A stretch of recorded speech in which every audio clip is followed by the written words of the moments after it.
Okay, Senator Jackson, who are you, Secretary, who are you waiting on? Let's see. Oh, once word gets out. I have no idea how many witnesses we have, so. Okay, let's just wait a second. It was, yeah, I saw Sanjay Rai, Dr. Rai here, is Sanjay Rai, I saw Dr. Rai here earlier. Okay, he's coming back up, okay. Also have an intern who is a recipient of this Promise Scholarship. Excellent, So, okay. So she can make a very brief statement. Sure, okay, well, why don't we do this? I think we're streaming. Who's your, do you want to bring your intern up? Coming down as well. Yeah, and then we'll wait. Dr. Rai's coming up, and I've got Kenzie Funk. Is Kenzie Funk here? Some people left, candid with you. I'm not sure who stuck around. I'm Derek sure. Coley from Maryland. Okay. Yeah, he's with the secretary. And then we have Secretary Rai. Those are the witnesses. Let's just wait for the secretary. He's downstairs. I'm sorry. Can you just leave one more open just because it's so late? We're going to move some things around if that's okay. Yeah. Let's get the secretary and some of those folks in here. There he is. Okay, my constituent, Secretary Rai. Okay, well, the only witnesses I have other than you, and you mentioned your intern wanted to come up, Kenzie Funk, Derek Coley, Secretary Rai. So, Ms. Secretary, why don't you take a seat? And How you doing, sir? okay, we're good. Yeah, we're good. Okay, Senator Jackson, we're on Senate Bill 269 to get started. Why don't you Yes, I will. proceed? Thank you. Thank you, Mr. Chair, members of the EEE Committee. For the record, Senator Michael Jackson on behalf of Senate Bill 269, Maryland Community College Promise Scholarship Program revisions. I'm very grateful to have the Secretary join me here, and shortly I should have one of my interns who is a recipient. We're scattering back from the hearing across the street. Senate Bill 269 is a bill that makes some technical changes to the Promise Scholarship. The main provision to this bill would allow part-time associate degree students to receive Promise Scholarship for up to 6 years as opposed to the current 3-year maximum. The legislature would also, however, maintain the 3-year maximum for full-time associate degree students at the community college level and other eligible recipients. The legislation also clarifies that students participating in the registered apprenticeship programs may receive an award for 3 years, for up to 3 years as well. As the committee is aware, the Maryland Community College Promise Scholarship is a last dollar scholarship that is available for those enrolled in our community colleges. Eligible students can receive up to $5,000 to cover any remaining tuition and mandatory fee expenses after, I will say that again, after federal and state financial aid has been applied. The scholarship covers the remaining costs and often unanticipated fees associated with college attendance for students. The aim of the legislation is simply to provide students with greater flexibility as they work toward their academic goals. And Mr. Chairman, I would ask for a favorable report on this bill. I'll stand for questions, and I'd like to turn it over to our secretary. Secretary, a resident again of District 15, so it's all yours, and just I'll put you on the clock, but your witness will be on the clock. So, Ms. Secretary, weigh in on Senate Bill 269. So, thank you, Chair Feldman, Vice Chair Kagan, and committee members. Thank you for opportunity to speak in favor of Bill 269. For the record, I'm Sanjay Rai, Secretary for Maryland Higher Education Commission. I thank Senator Michael Jackson for sponsoring Bill 269. This is a departmental bill for the Maryland Higher Education Commission, which proposes a few technical amendments to expand college access and affordability for the Promise Scholarship Program. So these amendments are two. One, it impacts part-time students. Our community colleges have about 100 1,000 part-time students. Now, they will be able to access Promise Scholarship for a duration of their program for about 6 years. That is the average degree completion for a part-time students for an associate degree. Second amendment will allow students in non-credit programs to access these scholarships for license or other certificates programs. Programs like in cybersecurity, biomanufacturing, welding, HVAC, all those non-credit programs, students in those programs will be able to avail these scholarships.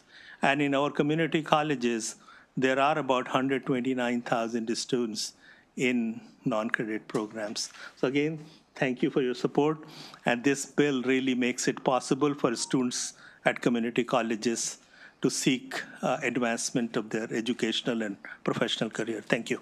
Absolutely. Okay, thank you, Mr. Secretary. Senator And Jackson? Mr. Chairman, if I might, my intern, one of our interns, senior at University of Maryland, Ms. Brianna Garcia, she'd like to speak. Okay, very give her the briefly. mic. Welcome. Thank you. Is it on? Yeah. I'd just like to say thank you. This is a really important bill. I was a recipient of the Promise Scholarship, and I was able to work part-time and also attend school. And I mean, the scholarship just really helped me out. Now I'm here at the University of Maryland, and I plan to pursue my master's degree after I graduate in the spring. My sister is now a recipient of this scholarship. So I would say community college students are very hardworking, and it's a great bill. Okay, thank you. Secretary, who do you have to your left? Are you here just for questions, or are you here to testify? Al Dorset, the Executive Director of Financial Assistance within MPEC, really just here to answer questions, but I'll be short. I will say that this bill really aligns the great work that has already been started with Promise and really puts it where students that are going part-time will have enough time to finish their program and still receive the financial resources. Thank you. Okay, thank you. Any questions for the panel? Senator Augustine. Thanks. My only question is, what high school did you go to? I may have missed it. I went to Calvert High School in Calvert County, Maryland. Thank you. Thank you. So as you know, Mr. Chairman, I think I say it often, but maybe not often enough. We try to make sure that we bring in interns from, that we bring in students from all three of the counties that I represent. Just saying.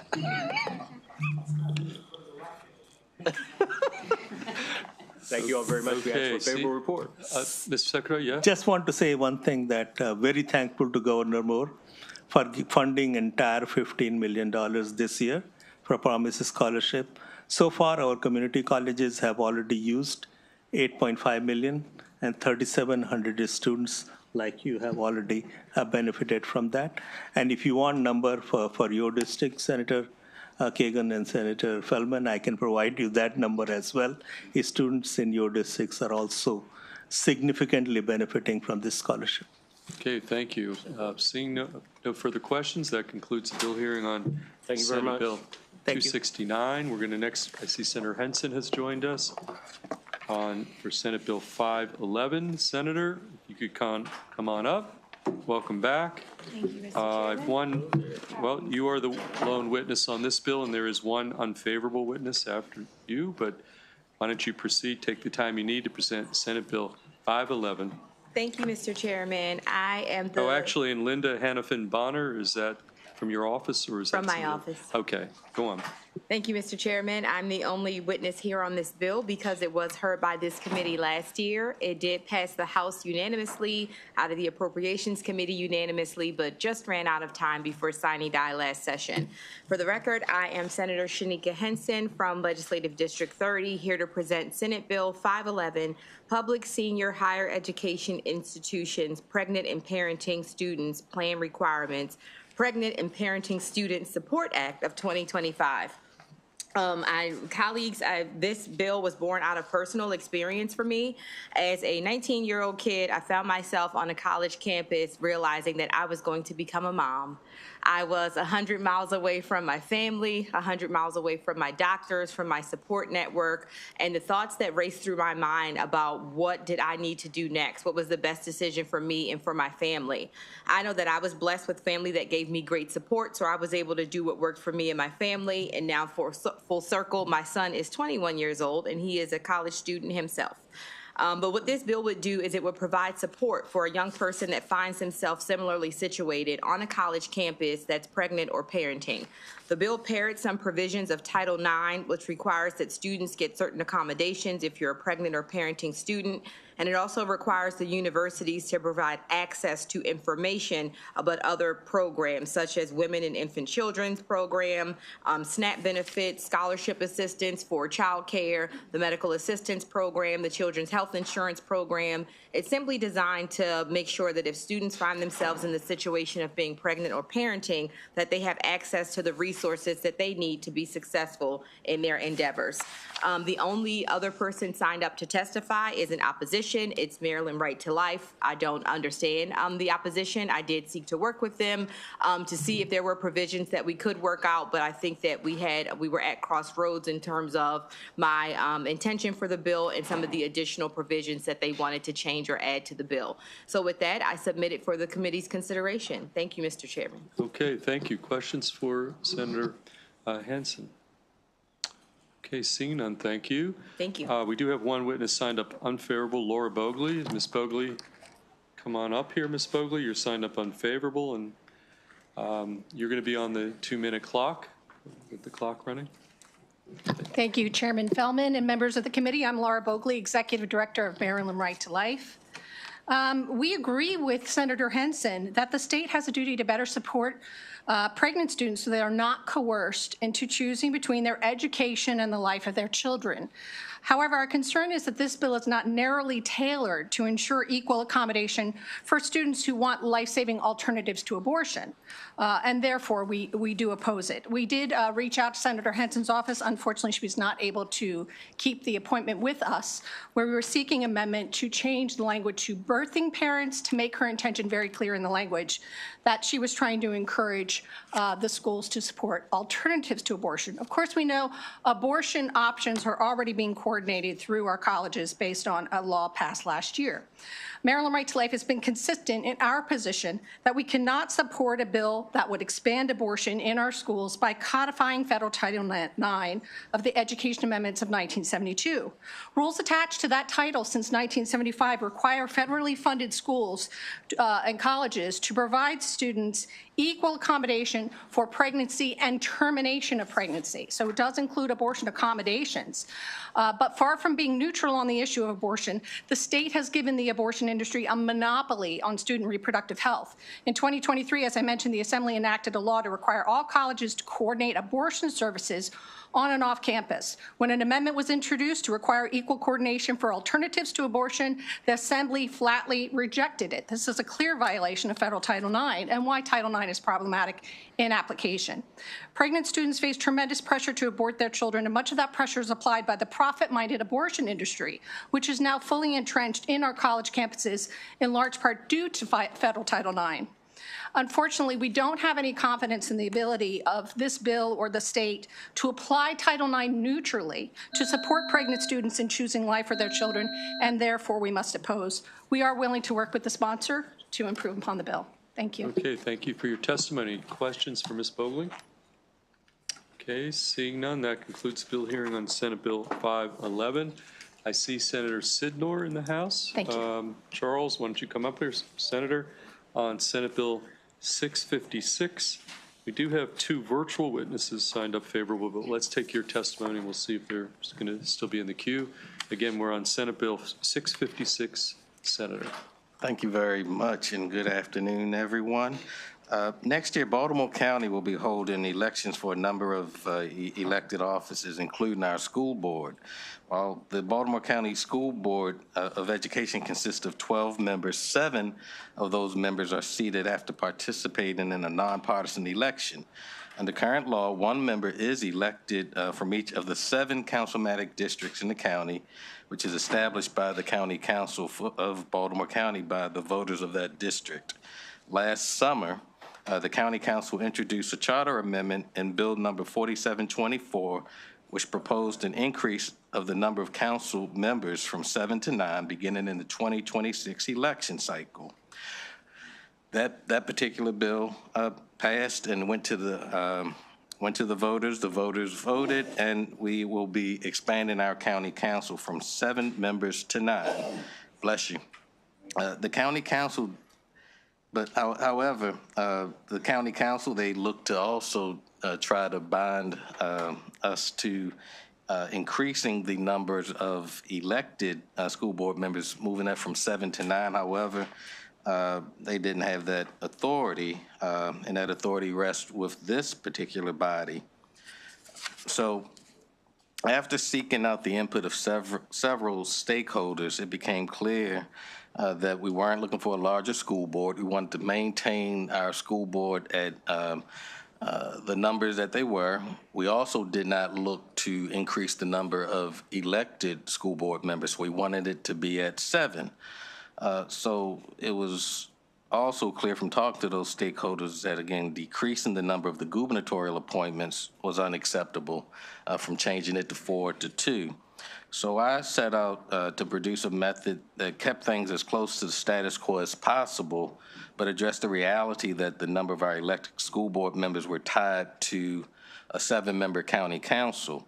So I looked at several school systems that had elected school board members to determine how best to proceed, and Montgomery County provided a framework which I used in this particular bill. So Senate Bill 656 proposes that new framework where we do not want to increase the school board, and we do not want to modify the balance that we have on our hybrid boards. So what Senate Bill 656 does is it uses 7 current council districts that we currently have and converts them into school board districts. We would use these current council districts for 2026 and 2030 elections in Baltimore County, and the voters would continue to vote for the school board members who will be residents living in those particular districts. Under Senate Bill 656 and beginning with the next decennial U.S. Census in 2030, school board districts would be reapportioned after each census, effective until the following decennial U.S. Census. The mechanics of the redistricting process are intended to mimic what is done in Montgomery County. Our county school board will then submit reapportioned maps to the Baltimore County delegation by December 1st of that calendar year, immediately following the census, and we would take up the proposal under consideration, introduce legislation that next legislative session, creating the school board district for the 2034 election. Now, to be clear, we are not obligated to accept the proposals that were given to us by the school board, and we may introduce legislation that differs from the proposal. So starting with the 2034 general election, 1 member will be elected from each of the 7 school board districts established by the aforementioned redistricting process. The reapportioned districts will be substantially equal in population. In conclusion, as I noted at the beginning of my testimony, current law dictates that 1 member is elected from each of the 7 councilmatic districts in the county established by the County Council of Baltimore County. So again, we cannot wait until the next legislative session to address this. We have to address this matter this session, because in 2026, there will be 9 council districts, and we will no longer align with the education code. For that and the aforementioned reasons, as I asked this committee for a favorable committee report, and you all should have received a letter supporting from our delegation. Okay, on that last point, we actually do not have that letter yet, so if you could go back and make sure committee gets that. I think it was the chair, she emailed it maybe sometime this morning, didn't get it? Okay, I'll make sure you get it. Thank you. Okay, any questions for Senator Sidnor on this local Baltimore County bill? Seeing none, that concludes the bill hearing on Senate Bill 656. Thank you. You have the witnesses? Well, there's 2 virtual witnesses aligned, but they're not. Are they in the queue? Okay, I apologize. I thought they were not in the queue. We had some. We do have. Okay, we've got Makita Scott. We're going to pull Makita Scott up. Our other virtual witness, Molly Joes, is not in the queue, I don't believe. Okay, so let's get our technical situation resolved and we can pull up Makita Scott. Ms. Scott, could you start your video? Okay, we got you. Okay, you are on and you're on the 2-minute clock. And again, you're signed up straight favorable, so you can start whenever you're ready, okay? Great. Hope you can hear me okay. Thank you. Yep, we can hear you.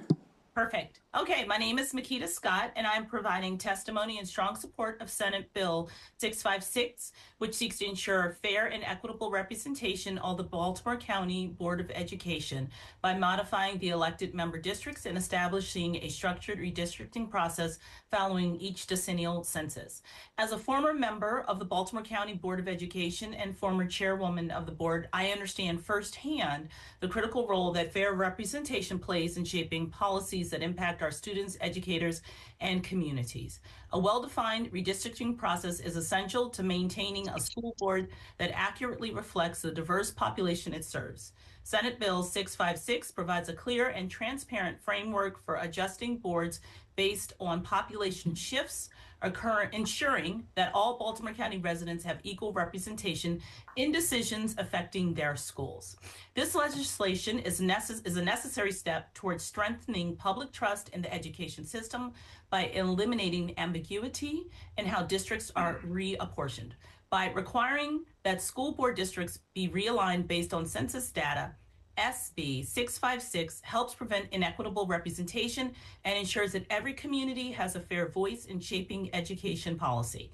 So I urge you all to support Senate Bill 656 to promote fairness, transparency, and accountability in Baltimore County's school board elections. I thank you very much for your time and consideration. Okay, thank you. Any questions for our virtual witness? Okay, seeing none, we did actually locate our second virtual witness. She's in the queue now, Molly Jose?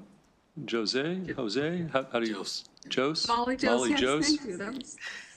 Okay, Molly, you've gotten the 2-minute clock and you're also signed up straight favorable, okay? So you could start. Thank you. Thank you, Chair Feldman, Vice Chair Kagan, and members of the committee. My name is Molly Jose, and I'm testifying in support of Senate Bill 656. I'm a former member of the Baltimore County Board of Education. I was appointed as a member at large on the board by Governor Hogan and served from December 2018 until April 2023. In Baltimore County Public Schools, we have 176 schools with a rich, multicultural, diverse student body population. As a member at large, I represented the entire county, and my decisions on the board were based with every student in mind and not just the district I live in. I believe every child should get the opportunity and resources to receive a quality education without being politicized. Senate Bill 656 provides a robust framework for adjusting board districts based on demographic shifts so that all Baltimore County residents have equal representation in decisions affecting their schools, as well as ensuring that as nonpartisan members at large are appointed. With the recent attacks on education at the federal level, it has become important and urgent that we have members on local boards that ensure fair and equitable outcomes in education for all of our children. This bill, by modifying the elected member districts and establishing a structured redistricting process following each decennial U.S. Census, ensures that. Thank you for your time. Good evening. Okay, thank you. Any questions for Ms. Jose? Seeing none, that concludes bill hearing on Senate Bill 656. The next move, I'm just going to go in the order of the folks who, as they came in, and I see we're going to go Senator Lewis Young, Senator Guile, and Senator Reedy. So Senator Lewis Young, welcome back. We're going to go to Senate Bill 318. And I don't see a panel, but I do have several witnesses signed up straight favorable. Should I call them up? Yes, I do have a panel. Okay, well, I've got Catherine Flory, Jennifer Bevan-Dangle, 2 in person, and then we've got 2 virtual witnesses signed favorable, and that's the extent of the testimony. So Senate Bill 318, Senator Karen Lewis Young. Thank you, Mr. Chair, and hello again, my former committee. Good to see you again. I am bringing forward a bill that we heard last year, and I thought it was a great bill. It was presented by Senator Corderman, who is the co-sponsor of this bill. It expands the Janet Hoffman Loan Assistance Repayment Program, better known as LARP, to veterinarians and vet techs. You may recall that this is a program that is developed to attract and retain professionals, particularly in the education and the healthcare industries. And it has a couple of buckets within the umbrella of the LARP program. There are a couple of reasons why I'm recommending the expansion of it, but it's largely because of the shortage of veterinarians and vet techs. This is a national phenomenon, and it is particularly bad and challenging in the state of Maryland. I'm sure some of my panel will give you some specific examples, but it has been exacerbated for some reason since COVID. But in doing my research to support this bill, I found an industry publication that talked about some of the challenges, particularly for vet retention. And I'm going to go in the order of priority. 85% of vets identified lack of support staff as a reason to look either out of state, or out of the profession. So that makes the case not only for vets needing support, but needing more vet techs. Other reasons in the top 4 were inability to provide care due to overcrowding. This deals more with veterinarians that provide services at shelters. Private practice salary comparison. So what I have been told is that a vet graduating from a vet school will start at less than $100,000 a year going into a practice. And of course, compassion fatigue. Now, I'm not just doing this for our family furry friends that we all love. My understanding is this is a real problem in agriculture as well.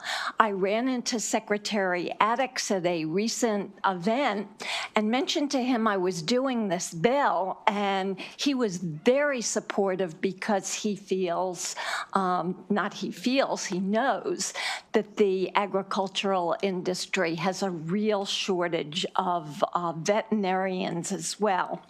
Now, in case you have any concern about cannibalization of the Janet Fund, I want to share some information because existing programs would not be cannibalized. In fact, in 2026, in our 2026 budget, $4.12 million has been appropriated, but only $511,000 has been awarded.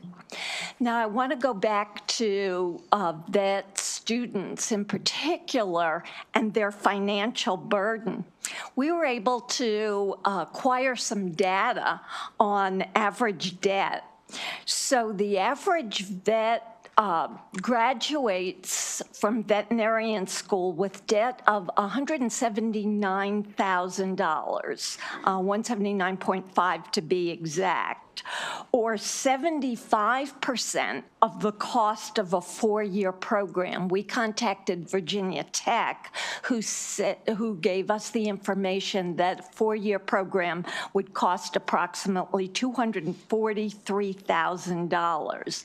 1/3 of all veterinarian students had a greater than $200,000 debt at graduation, or a debt-to-income ratio of 2 to 1.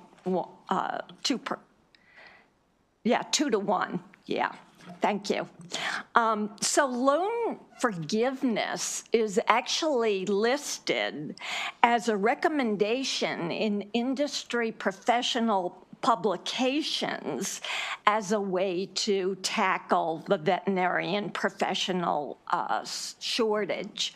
You may be aware that there are plans to open up a veterinary school in Maryland. Right now, technically, we have one. It's a partnership with Virginia Tech, but the Maryland University of the Eastern Shore plans to open their program in 2026, and this bill would really help in recruiting candidates for their class. I do want to mention two things in closing. One, there is an amendment. The amendment is fairly simple. There's a mention in the bill of the Nancy Grasmick Public School Professional Award Program. That's irrelevant. This would not come under that umbrella. So there's an amendment to take that out. One final thing I want to share with you as you're thinking about, well, do vets and vet techs belong within the scope of this particular program? There is a precedent for this. There's actually a program called the Active Duty Health Professional Loan Repayment Program, also known as HPLRP.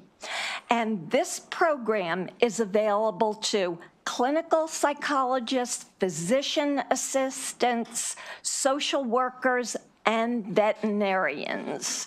So this recommendation today would be a logical extension of that, and I truly believe it would help us in retaining and recruiting vets and vet techs in our state. Thank you so much for your time and attention, and I'll pass it on to my panel. Okay. Either one of you, you're going to be on the 2-minute clock, and again, you're both straight favorable. Thank you, Mr. Chairman, Vice Chair, members of the committee. My name is Jennifer Bevan Dangle, and I'm here representing Humane World for Animals, formerly known as the Humane Society of the United States. Although I'm also wearing a hat as a prolific pet owner and a small farm operator, so this one hits me to the core. We definitely support Senate Bill 318. We recognize that there's no single solution to the veterinary shortage in Maryland, but we do think that this incentive program is a very significant piece of the solution to that problem. That attracting and retaining vets to come to the state, especially with the provisions that encourage them to work or volunteer at shelters, can address issues that don't just impact, as the sponsor said, our furry friends, but impact the families that love them. We've been through the ringer in my household this year. We've unfortunately lost a dog to cancer. We almost lost a horse to a colic. And last summer, we actually had a sheep that got attacked by a dog. These different animals have different veterinary needs. They put different stresses on your finances, and they really demonstrate that when emergencies happen, we need access to veterinary care across the spectrum. As the senator mentioned, livestock and farm animals are a piece of this as well. The shelters used to fill an incredibly important role in having mobile clinics and being able to provide care to individuals in your communities, to your constituents. But the shortage of vets is impacting their ability to perform those services as well. So the shortage is rippling out from the shelters to the pets to the people who love them. And we feel that this investment is going to end up saving people, saving pets, and ultimately saving taxpayer dollars, as it helps ensure that through those volunteer hours, that our shelters that are often county funded can get access to the care they need. So we urge a favorable recommendation. Okay, thank you. Tell us your name. Good afternoon. My name is Katie Flory, and I'm the Community Care and Advocacy Director with the Maryland SPCA, as well, excuse me, as the Treasurer for PAWS, which is the Professional Animal Workers Society. I did submit written testimony, so I don't want to read that word from word, but I do want to tell you where we are in the world right now in sheltering. The Maryland SPCA brings in about 3,000 animals a year. I have worked for this shelter for 20 years, and I have never seen it this bad. Between January 21st and February 1st, we took in 98 dogs in that short amount of time. And we are to the point where we are having to send some of these animals home without spay-neuter because one vet got sick and we have no other vet to be able to perform these duties. Our technicians are amazing, but they cannot perform surgery. This bill is crucial to keeping our shelter system going and to show veterinarians in our world that Maryland is the place to be. I also want to say that, you know, with our shelter, I look at my shelter as the Disney World of animal shelters. And we are really having a tough time. So I can't imagine what shelters are going through that maybe have less resources in other counties. I wish that I could have a vet here today to testify. Unfortunately, they are all working. We can't let them come because we need them so badly within our field. So I really ask you, in fact, I beg you, please provide a favorable report for Senate Bill 318. And I also have to thank Senator Young for putting this bill in because we need it very badly. Okay, thank you. Any questions for Senator Karen Lewis Young, sponsor, or the two witnesses? Thank you. Seeing none, that you guys are released. We do have at least one virtual witness, two virtual witnesses from the Maryland Veterinary Medical Association. Danielle Bauer-Ferris, and also, well, let's start with you, Danielle. You're at 2 minutes and you're signed up straight favorable, again, on Senate Bill 318. Sure. Good evening, Chair Feldman and members of the committee. My name is Danielle Ferris, and I'm the Executive Director for the Maryland Veterinary Medical Association. Our association is a community of veterinary professionals who are passionate about veterinary medicine and improving the lives of those it touches, which is why we strongly urge your support for Senate Bill 318. Veterinarians and their technicians provide essential services to Maryland's animals, food production systems, and public health.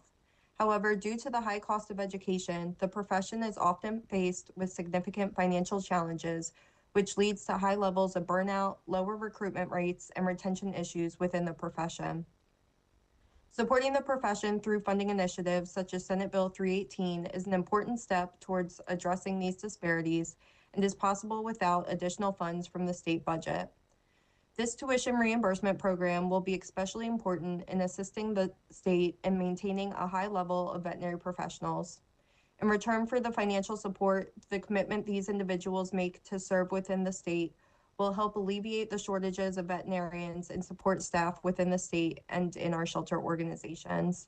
On behalf of the Maryland Veterinary Medical Association and our dedicated members, I respectfully ask for your favorable report on Senate Bill 318.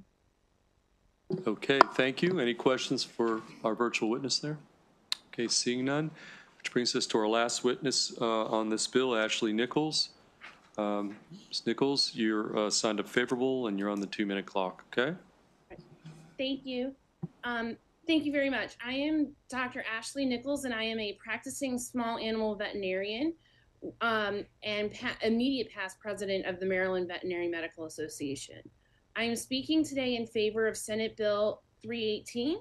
This bill is an opportunity to provide financial support to veterinary professionals who play a vital role in the health of our communities alongside their human counterparts.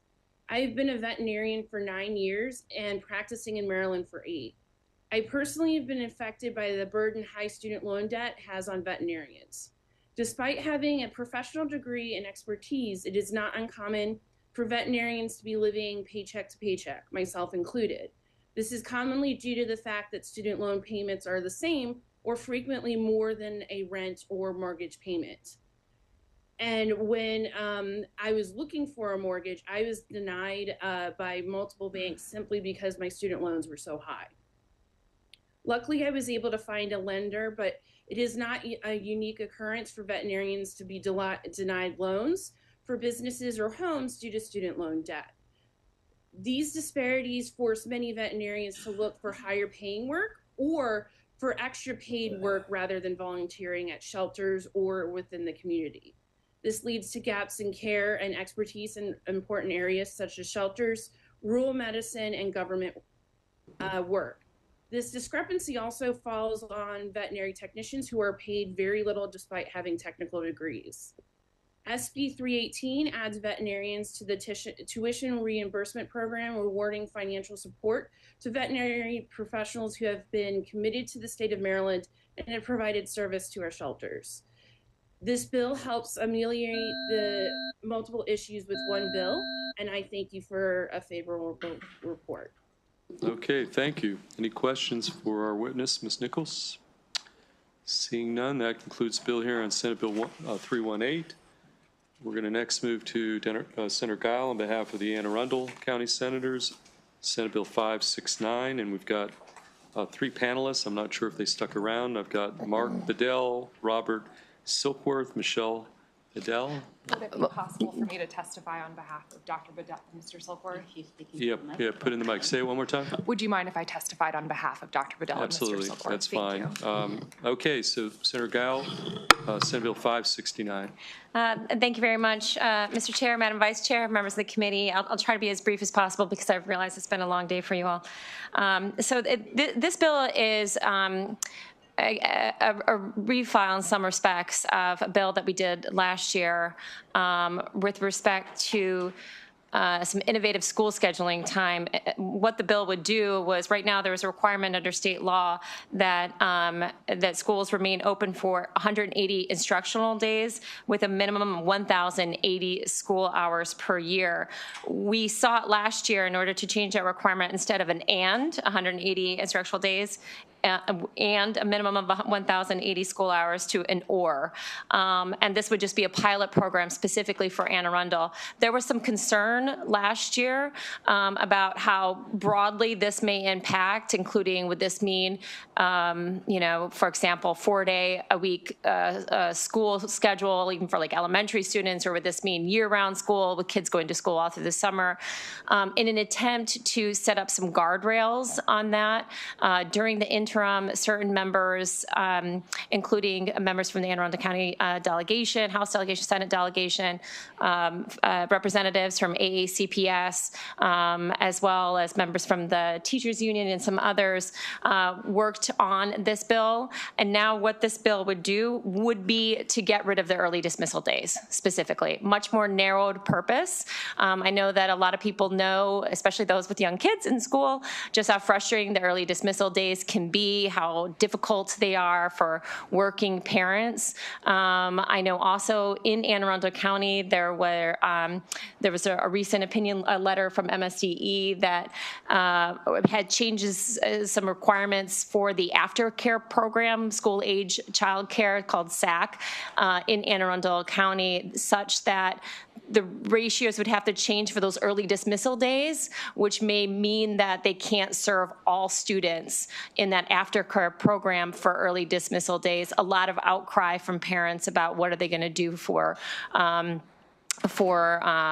to work if that means that they are not going to be in aftercare. So just really all around creates a big problem. We also have seen that there's a higher absenteeism on early dismissal days, especially if they're on a Friday. People just leave, and take their kids out of school and miss a whole weekend.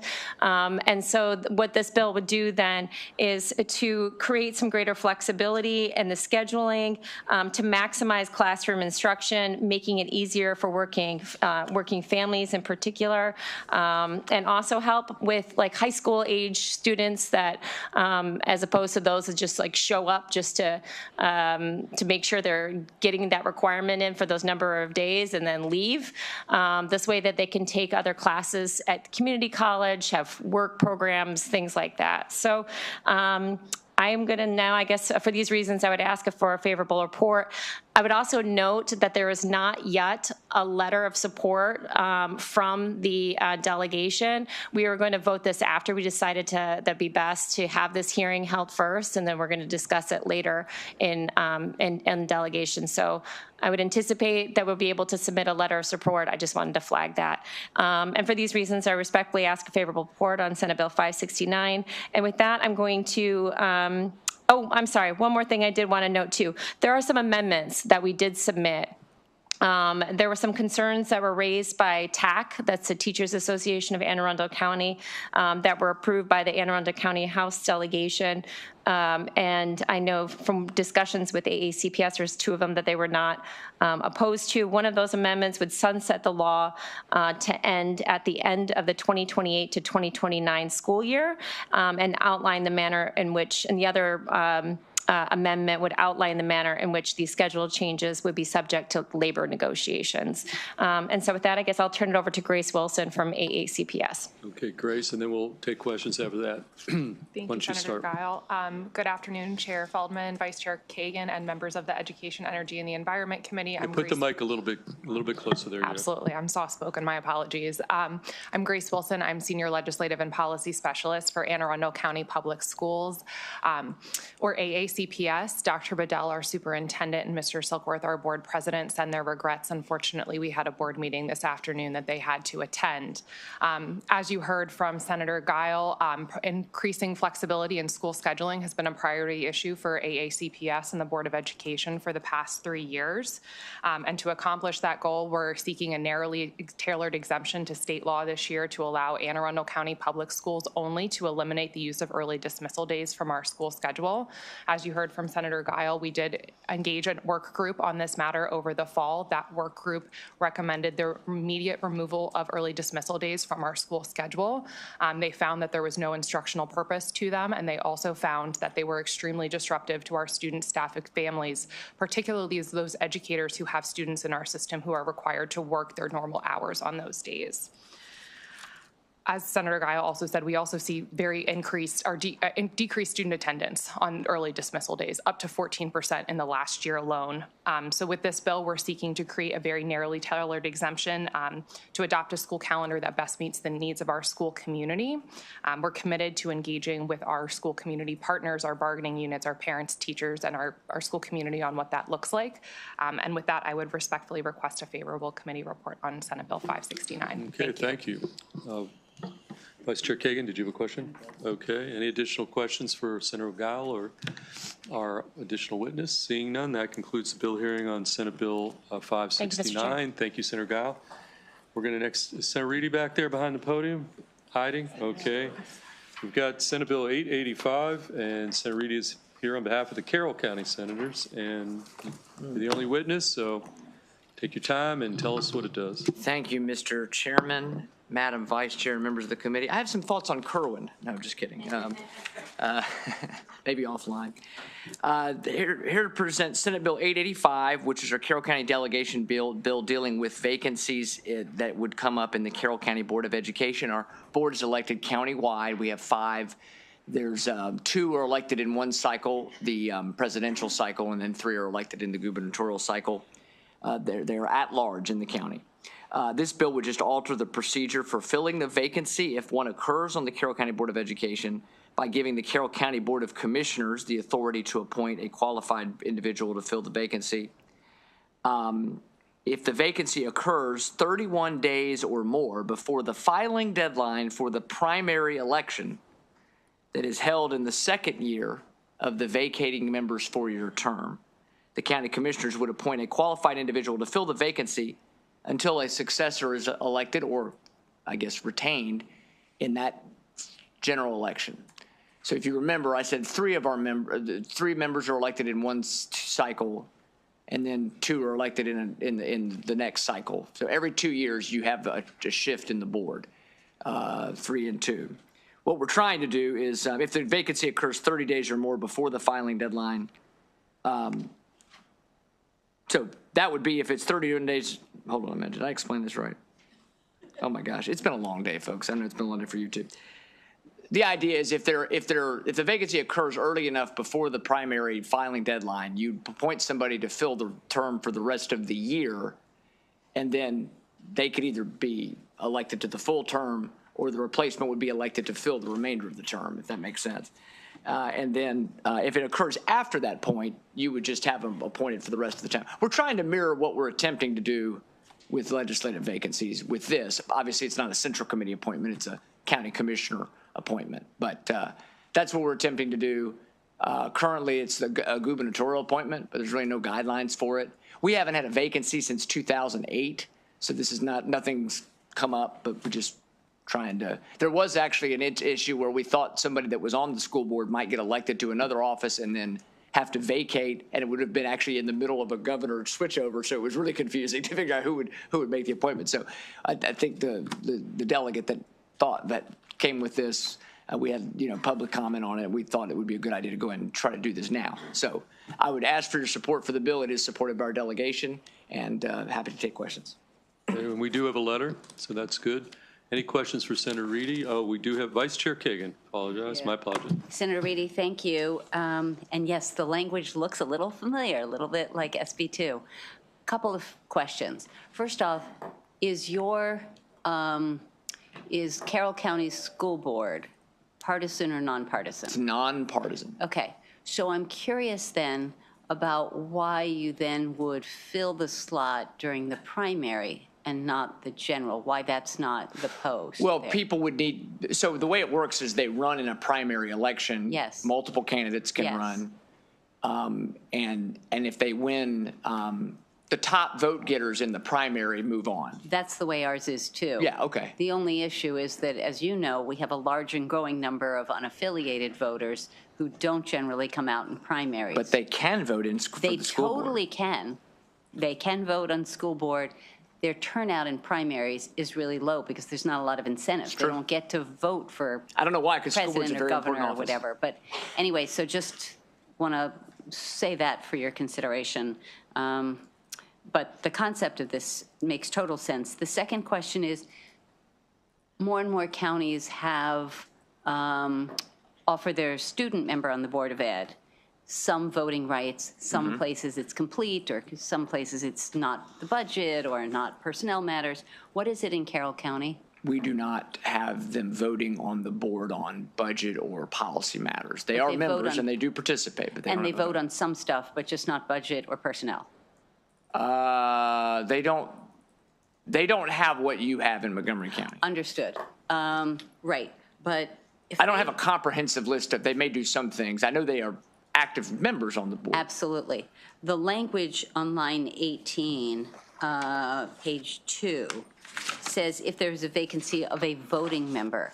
And I just tossed that to Stacy as would the SMOB, the student member on the Board of Ed, be considered a voting member if she or he is able to vote on I'm some thinking stuff? this is speaking to. I assume humane. It does not speak to that.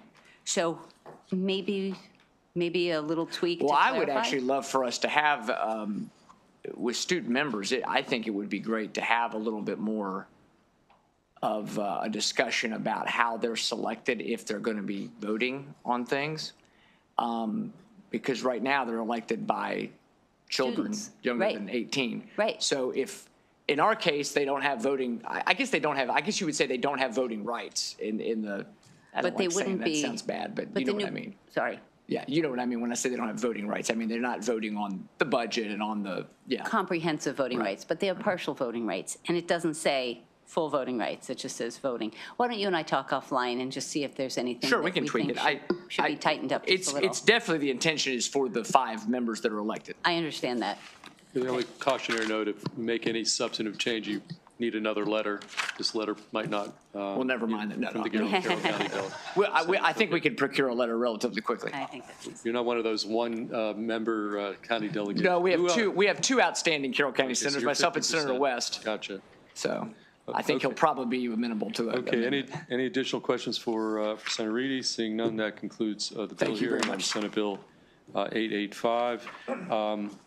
Let's go, Senator Brooks, we've got 2 book bills from you. Why don't we knock your 2 out? You want to start 601 and 602. I want to just start in chronological order. Senate Bill 601. Is Lynn Nash here? Okay, Ms. Nash is here. We do have a virtual witness also, Christopher Arnold. Is he in the queue? Okay.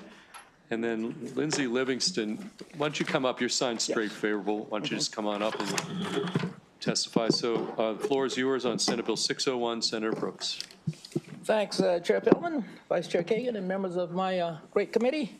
Thank you for the opportunity to testify before you today on SB 601, Education Dependent Children of Service Members, Advanced Enrollment Procedures. Yeah, this legislation provides much-needed support for the families of our nation's service members by ensuring that the children of active duty military personnel have seamless access to public education when their families relocate to Maryland due to military orders. In 2009, Maryland joined the Interstate Compact on Educational Opportunities for Military Children.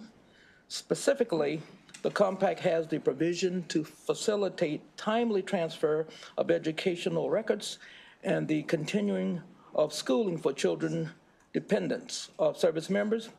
In 2020, the General Assembly amended the compact to ensure that dependent children of service members could apply for enrollment in public schools in the same manner at the same time as individuals domiciled in the county. This change was made to close a loophole which prevented military dependent children from participating in competitive enrollment and magnet courses. However, this change still presented a challenge for many military families to enroll in the same manner as other students. Military families had to travel to Maryland because the Maryland school districts do not offer a remote enrollment option. Not only does each county have a unique procedure for enrolling students, sometimes each individual school might have their own unique process for enrollment. This reality poses significant challenges for military families moving to Maryland and undermines the goal of interstate compact educational opportunities for military children. SB 601 directly addresses this issue by mandating that local superintendents must establish a remote enrollment registration process to allow for advanced enrollment. Then the enrollment is finalized within 10 days of the military family arriving into the state.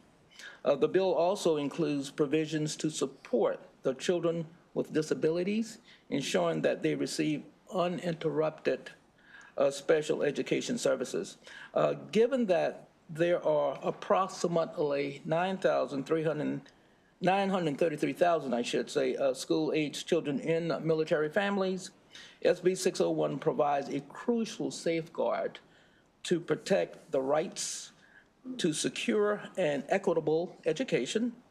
Beyond educational stability, SB 601 enhances Maryland's standing as a military-friendly state and aligns with efforts at the federal level to improve military family quality of life. Already, states such as Virginia, South Carolina, my home state, of course, Washington, Ohio, and California have enacted similar laws to allow remote enrollment. This bill will reaffirm Maryland's commitment to men and women who serve our country and ensure that their children do not face unnecessary barriers in their pursuit of academic success. For that reason, I urge a favorable report on SB 601. Okay, thank you, Senator Brooks. Yes. Let's go to our panelists. Ms. Nash, why don't you start? Again, you're on the 2-minute clock, okay? So Captain Lynn Nash, Commissioned Officers Association of the United States Public Health Service, as well as the Maryland Military Coalition. So you heard what the bill is all about. Military families move every 2 to 3 years. It's really disruptive. And if you have a child with an individual education plan, it's even worse because that plan needs to be reevaluated. The school system has to determine whether or not the services are available and secure those that are not. And why do we see a lot here in Maryland? Because children who have IEPs often require specialized care provided in a medical center. And one of the 8 in the United States is Walter Reed. So oftentimes we'll get families that rotate around the constellation of where medical centers are so that their kids get the care that they need. This morning, however, as I was rereading the bill, Senator Simoneer has been working diligently on modernization of the language surrounding service members.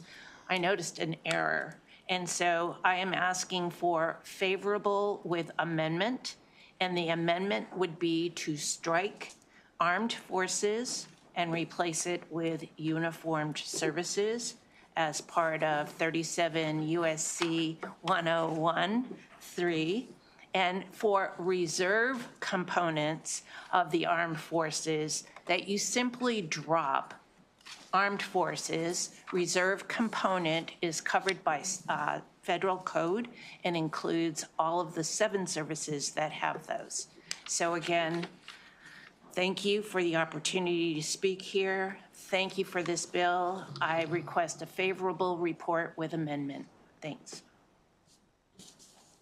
Okay, thank you. Why don't we, we're going to go next to Ms. Livingston, and you're on the 2-minute clock, and you're signed up straight favorable. So why don't you go? Thank you for the opportunity to speak in support of Senate Bill 601. My name is Lindsay Livingston. I serve as the Director of Veteran and Military Family Programs for Maryland's Department of Veteran and Military Families. Our mission is to lead veterans, service members, and their families through life's transitions. I'm also a military spouse for over 17 years. My husband has served in the U.S. Navy for over 22 years, and together we have raised 3 boys, like so many military children have had to navigate the challenges of frequent relocations. On average, military children move 6 to 9 times during their K through 12 career. My oldest son, now in 8th grade, is currently in his 6th school, my 4th grader, his 3rd school, and my 2nd grader, his 2nd school. Every move brings a new set of challenges: enrolling in a new school, transferring transcripts, ensuring continued access to support services, and adjusting to different state policies and requirements. As a mother, these transitions are not just logistically difficult, but emotionally exhausting. The burden of advocating for my children's education while managing the stress of a relocation should not fall so heavily on military families. This bill provides a vital solution by allowing military families to enroll their children before arriving in Maryland. It removes a significant barrier to educational continuity. It ensures that military children are not left behind while waiting for paperwork to process or seats to become available. This bill also facilitates coordination for families with children who need special education services, like my own family, preventing unnecessary delays in receiving essential support. Maryland is home to thousands of military families, and we must remain competitive in attracting and retaining them. 20 states have already passed legislation to make school enrollment easier for military-connected families. And when service members receive orders to move, they are not just looking for a place to live, they're looking for a place to thrive in. And this bill sends a strong message that Maryland values its military community. Thank you. Our virtual witness here? Okay, we do have one additional witness. Let's take the virtual witness, then we'll take questions. We've got Christopher Arnold on the line here in the queue. Yes, we do, from United States Department of Defense State Liaison Office. So, Mr. Arnold, you've got 2 minutes, and you're signed up straight favorable. Thank you, Chairman. I'm the Mid-Atlantic Region Liaison, and the Defense Department thanks you for the opportunity to speak in support of the policies in Senate Bill 601. They directly strengthen the backbone of our force, our warfighters and their families. Enrollment timing, school placement stability, information accessibility, these are all practical steps to ensure our force remains agile and unburdened by unnecessary obstacles. When our men and women in uniform receive orders to relocate, they need assurance that their children's education won't be disrupted. Most of all, by extending these policies to our students with special needs, our warfighters can feel confident that their family is settled and can focus on the mission ahead whether training for the challenges of today or preparing for the threats of tomorrow. So we appreciate Senator Brooks and the Veterans Caucus for bringing this important legislation forward, the partnership of the Maryland Department of Veterans and military families who are going to execute these requirements. And together we're going to take Maryland from being a 1-star Purple Star school state to a 5-star state. Okay, thank you, sir. Any questions for Senator Brooks or the 3 witnesses? Seeing none, that concludes the bill hearing on Senate Bill 601. Senator Brooks, before we go to 602, Senator Quarterman's walked in here. Let's take his bill and then we'll go back to your 602. Senator Quarterman, welcome. We're on Senate Bill 597, and I've got some witnesses signed up. I'm not sure if it's still here. I think witnesses went back to Western Maryland. Okay. Well, I'll call them anyway, just in case. I've got Joel Huffer, Derek Coley. Oh, you're here.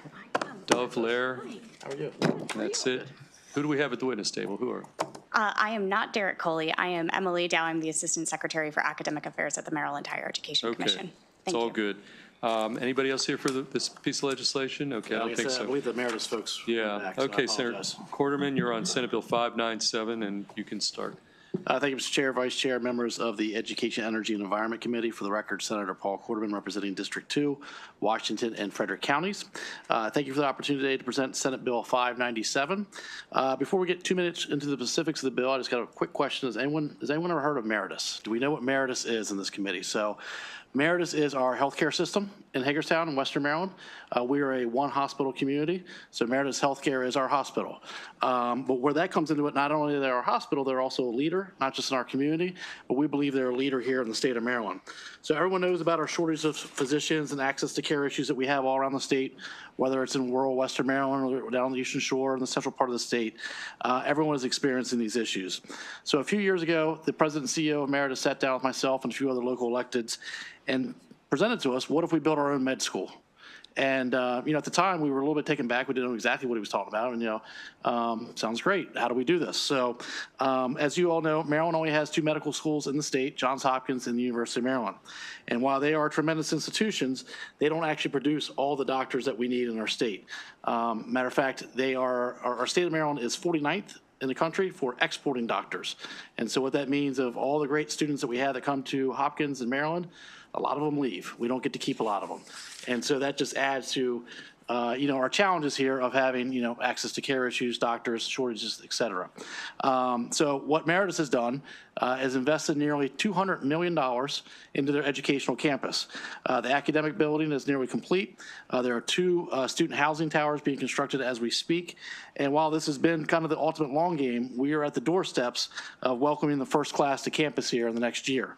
And so what the bill here does basically expands the eligibility for the Maryland Graduate and Professional Scholarship Program to include students attending the Meritus School of Osteopathic Medicine. This is an important step in ensuring that more Maryland students have access to vital financial assistance when pursuing the advanced degrees in critical fields such as medicine. Expanding the scholarship program to include this institution not only aids in diversifying the healthcare workforce, but also provides the crucial support for students pursuing degrees in medicine, which obviously, as we talked about earlier, are increasing demand across the state. So we thank you for your consideration of this bill, and we respectfully ask for a favorable report. Thank you. Okay, thank you. Let's go to our, tell us your name one more time into the mic here. Sure, not a problem. I'm Dr. Emily Dow. I'm the Assistant Secretary for Academic Affairs at the Maryland Higher Education Commission. Good afternoon, should we now say good evening, Chair Feldman and Vice Chair Kagan and committee members. Thank you for the opportunity to speak in support of Senate Bill 597. I want to thank Senator Quarterman and McKay for sponsoring the bill. The bill would expand the Maryland Graduate and Professional Scholarship Program to include Meritus School of Osteopathic Medicine, MSOM, as an eligible higher education institution. MSOM received conditional approval on August 28th to operate in Maryland as a private nonprofit institution. MSOM is owned and operated by Maryland-based Meritus Health, based in Hagerstown, and is funded by the Meritus Health System. MSOM is focused on educating future doctors to practice osteopathic medicine in rural and underserved areas in Western Maryland and other rural areas of the state. They expect to welcome their first class of 90 students this July. Per the conditions of their approval, MSOM must maintain a financial guarantee as required by regulation, pass a second MHEC on-site evaluation at the end of their first instructional year, and obtain accreditation from an accreditor recognized by the U.S. Department of Education within 8 years. MSOM achieved pre-accreditation status with the Commission on Osteopathic College Accreditation, often known as COCA, on September 10th. MSOM provided the following summary in their application materials. MSOM is intended to serve constituents predominantly located in Maryland and the tri-state region surrounding Washington County, and will be focused on rural and underserved areas in Western Maryland and other rural areas of Maryland. This will benefit both students in their practice-based and hospital-based settings. MSOM's research focus will encompass a broad array of health status and chronic illnesses that disproportionately impact the demographics of the institution within its immediate service area. MHEC recognizes the work undertaken by Meritus, Washington County's largest healthcare provider to train future doctors in the area. In closing, MHEC supports Senate Bill 597 and asks the committee for a favorable report. Okay, question from Vice Chair Kagan. Thank you, Mr. Chair. Thank you, Senator Quarterman. I belatedly remember knowing about Meritus, and so this is so interesting. What I didn't know, and maybe some folks watching from home, because all my colleagues are way smart at this stuff, is what is osteopathic medicine. So I'm just going to read 2 sentences. Osteopathic medicine is one of the fastest growing healthcare professions in the country, with 1 out of every 4 medical students enrolled in an osteopathic medical school.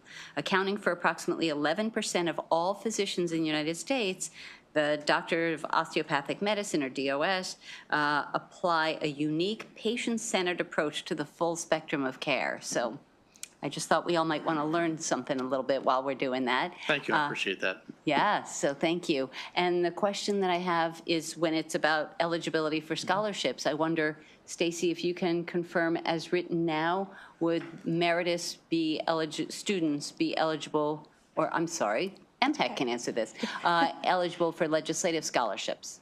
Yes, they would be. Perfect. Okay, great. Thank you, Mr. Chair. Okay, any additional questions for our sponsor and our witness from MHEC?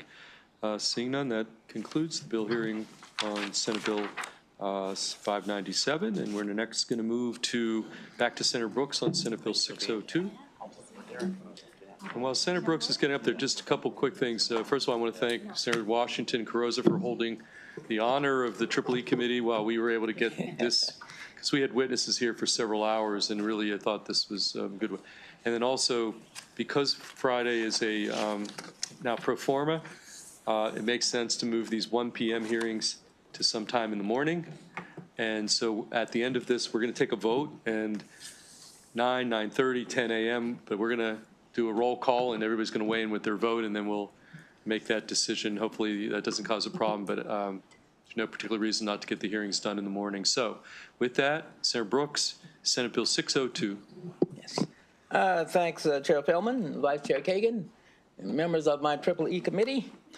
Thank you for the opportunity to testify before you on Senate Bill 602. That's the County Board of Ed Special Education Service Delivery Models Publication Requirements. This bill strengthens the transparency for Maryland students while also clarifying obligations and practices regarding the provisions of special education services to students in both public and private schools. Under current law, each local county board of education must publish a list of special education services delivery models that are offered in the local school system and on their websites. This requirement ensures that parents, educators, and the public know about the range of special education services available in the public schools, such as resource rooms, in-class support, self-contained classes, and related services like speech or occupational therapy. However, the existing statute focuses primarily on student enrollment in public schools and does not explicitly address children with disabilities who are placed in private schools by their parents. While many assume private school students with disabilities are entirely outside of the scope of the public system, federal law under the Individual with Disability Education Act, or IDEA, imposes significant obligations on local school systems regarding parentally placed private school students. IDEA requires local school boards to identify, locate, and evaluate such children, a process often called child find, to spend a proportionate share of the federal special education fund on equitable service for them. These services may include therapies, consultation, or other supports. Unfortunately, many parents and private school administrators are unaware that any public funded support is available at all, a gap in knowledge that significantly undermines the benefit intended by federal law. SB 602 addresses this gap by explicitly defining parentally placed private school students in Maryland law, thereby aligning our educational article with federal requirements. The bill makes it clear that these students who are enrolled in private or religious schools by their families, rather than being placed by public agencies, or entitled to a share of federally funded special education services. More importantly, SB 602 ensures transparency by requiring each county board to publish not only the service delivery models in its public school, but also those that are specifically available to parentally placed private school students. By having these options listed online, family, private school educators, and advocates will immediately understand the support that a local school system can provide. Whether that includes speech therapy, occupational therapy, or other counseling and consultative services, parents will have a clear roadmap to seek assistance for their children's unique need. This legislation is needed in Maryland to eliminate confusion, ensure equity, and enhance compliance with federal law. The current status does not make explicit the local school system must publicly communicate the availability of specialized services for private school students with disabilities. Consequently, many parents do not realize that federally funded benefits designed precisely to help children succeed are within reach. SB 602 closes this informational gap, harmonizes state requirements with those of the IDEA, and reinforces Maryland's commitment to supporting children with disabilities wherever they attend school. By clarifying roles, responsibilities, and processes, this bill stands to improve the consistency and quality of special education services offered across the state. For that reason, I urge a favorable report on SB 602. Okay, thank you, Senator Brooks. We're going to go to our only witness signed up here, person, Martha Goodman.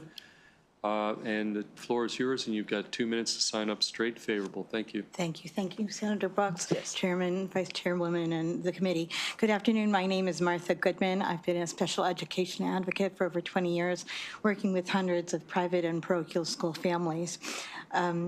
I have spoken at the National Learning Disabilities Association conference specifically on the issues related to federal funding for students who are parentally placed in private schools. Currently, I serve as the coordinator for disability resources at the Max Jewish Connections Network, which is an associated agency, the Associated Jewish Federation of Baltimore. Under the federal IDEA, local education agencies, the school districts, have an obligation to provide parentally placed private school students with disabilities with an opportunity for equitable participation in the services funded by federal Part B funds, according to that proportionate share that Senator Brooks referenced. For many years, my daughter Meira, who has Down syndrome, received these services in her private school.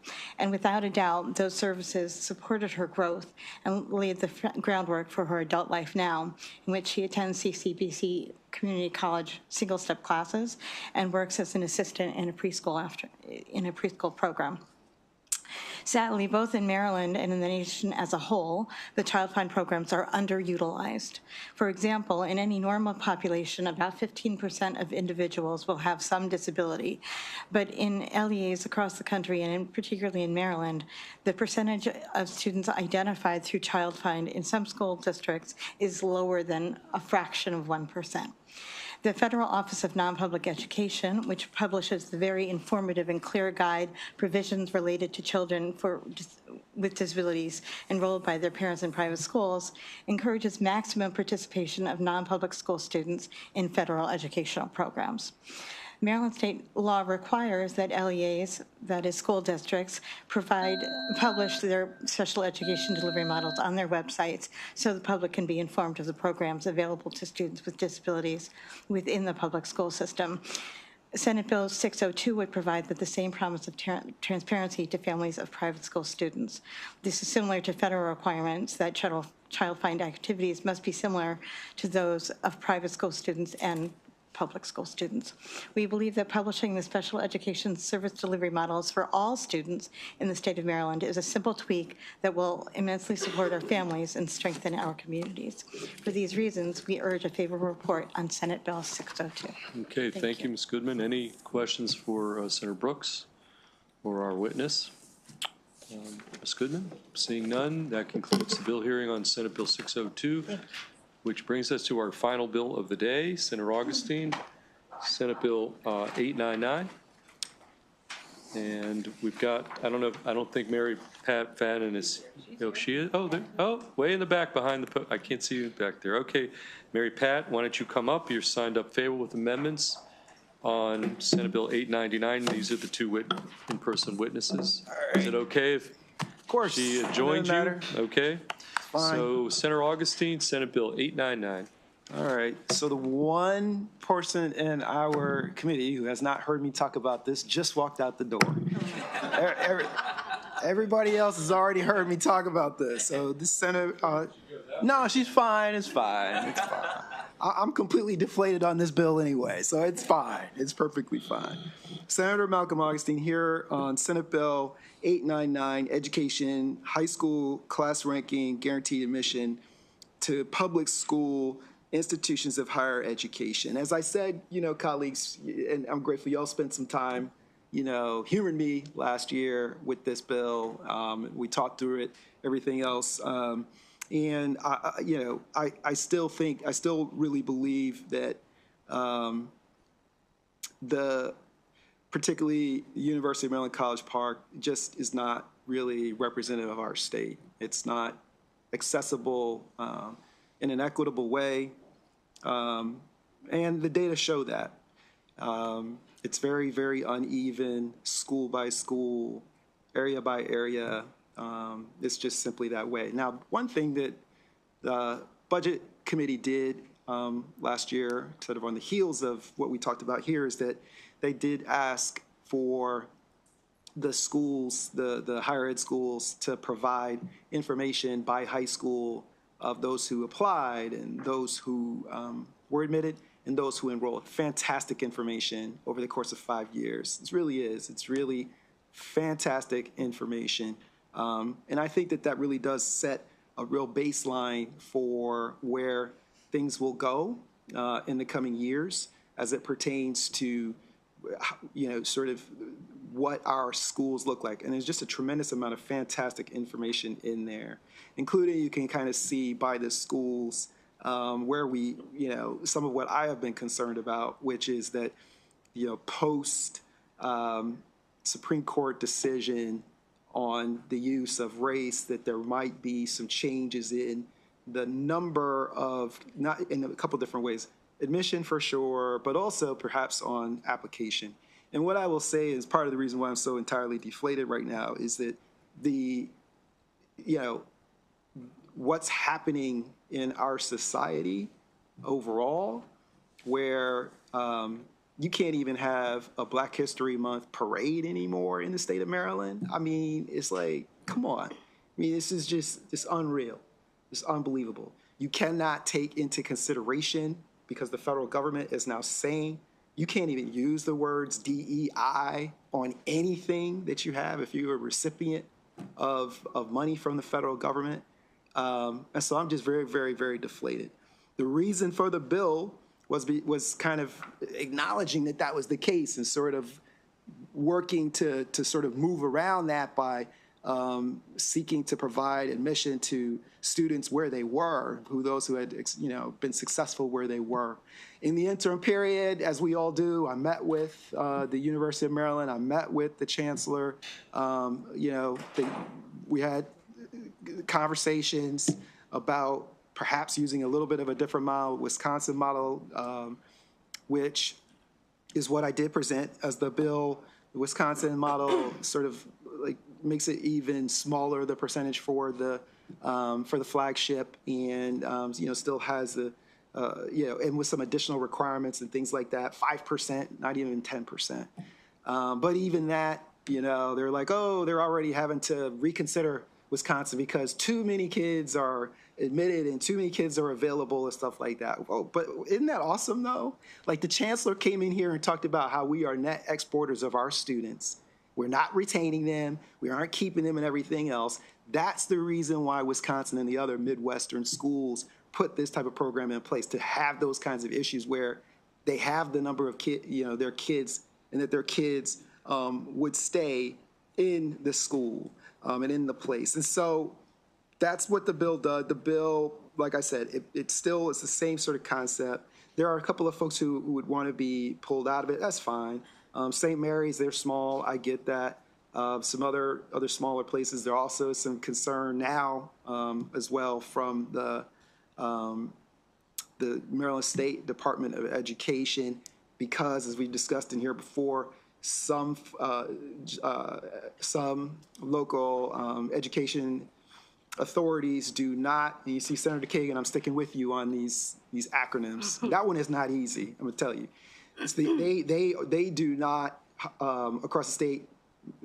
They don't all do class rank. And many of those who don't do class rank, it's working quite well for them. If you look in there as far as their kids being able to get admitted to the University of Maryland College Park. So, it ain't broke, why fix it? Whereas, your alma mater, Central, they're not getting in. It just is what it is. And that, it's just a little bit of a frustrating thing.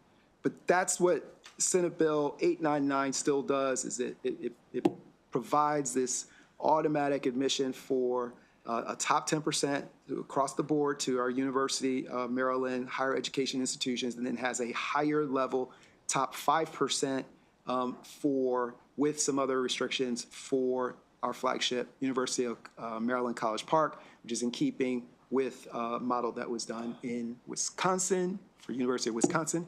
And with that, here to present the bill. Thank you. Why don't we hear from Mary Pat here, and then we'll take some questions. Ms. Fannin?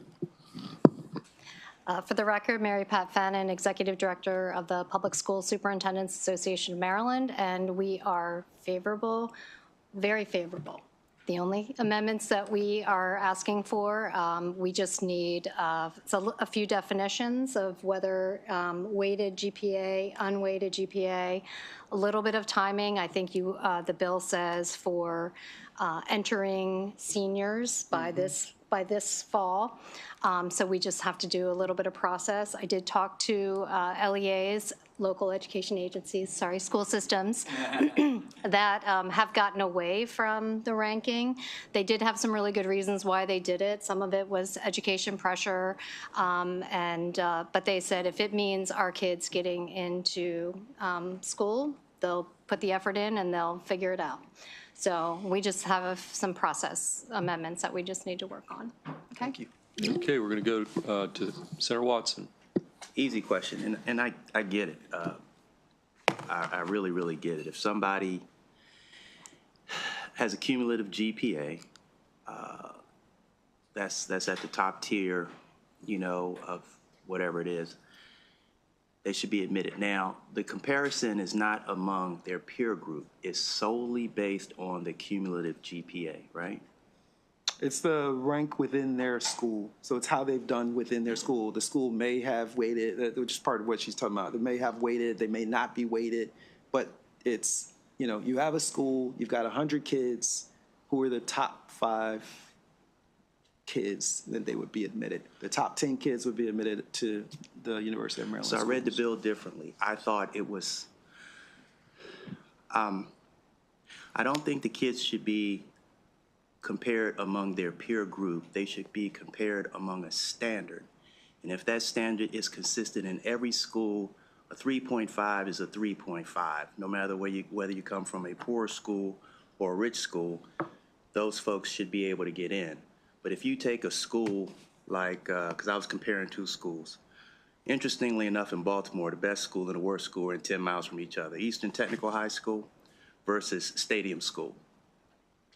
The top 10%, if you look at the peer group, totally different skill sets and preparedness in going out. However, I've always said it, even in your worst schools, there's always a small cohort of kids who can go above and beyond. Mm-hmm. And that standard is the GPA. They can still get 3.5s, 3.6, and what have you. And so that's what the bill does, Senator. I mean, that's what the bill says. But it's based on cumulative GPA, not just how they rank amongst the peers. Am I mixing things up? What instead of it being the GPA at the school, the way that you're saying it, there's 2 different reasons why. One is that some schools have a 4.0, but they don't have any kids in there with AP classes and stuff like that, so they don't have the weighted GPA. So, you know, one thing. Whereas other schools, they have lots of kids with AP courses that are weighted, so they get a 5, even though you reported on a 4. So there's an unevenness. But within that school, everybody is operating with the same grading structure. Not everybody is able to take the, you know, maybe the weighted classes, but they all are working within that same weighted structure. I got it. So therefore, because of that, it's how you've done in the circumstances where you find yourself. I got it. You're a person who has excelled. You're at the top of wherever you are. That's all I'm trying to say. Yeah. And that instead of trying to say those who have had the most of opportunities, so they got all the extracurriculars and everything else, the soft things that are on there, because the other kid didn't have an opportunity for that. But that kid right now, they're just not getting, they're not getting in. Got it. So going back to your weighted versus unweighted, would it require, so a high school, like a technical high school that has a lot of AP courses, they would have to give 2 different rankings for their kids? No, there's only one. And that's the way the schools do it. There's one, you know, that typically they might, and I'm okay with that too, right? They would tell, the way it works, they tell us who their eligible, you know, their top kids are. You know what I'm saying? So, but they could present it in the unweighted and in the weighted. They can do that. I think I understand. Yeah. Thanks. Thanks. Sure. Okay, we're going to go over to Senator Carozza. Thank you, Mr. Chair. Thank you for the bill. You and I have had conversations. Yeah. My focus has been more on students who have been accepted in Ivy League out-of-state schools but are not accepted at University of Maryland College Park. Yeah. So that's an issue we have talked about. Yes. Looking at this, I understand we're trying to ensure that those top students in each school would be admitted to a public 4-year higher education institution anywhere in Maryland. Yeah. My question is there a reason why community colleges were not included? Was there something specific? No, I mean, I'm perfectly happy to say that a child who's in the top 10% or top 5% would be admitted. I'm perfectly good with that. And in keeping with what you're talking about, Senator, too, like it is just that, right? I mean, the young woman who is working in my office now from my district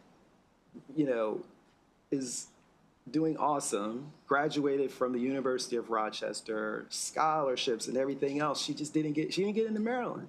She didn't get in. And she's a rock star. I mean, now they've made tremendous progress because now it's this thing you can sort of see, I can see now. With that data that they shared. Exactly, which is great. It's great. And they've made tremendous progress at her high school. And you can see it.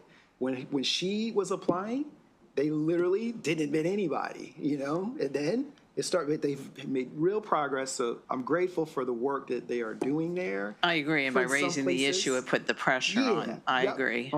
But this is, this approach is to make sure that those top students in each school. That's right. Okay, I better understand. That's exactly what it's about. Okay. So it's two things. It's one is for sure to say that we reward the students who excel where they are, number one.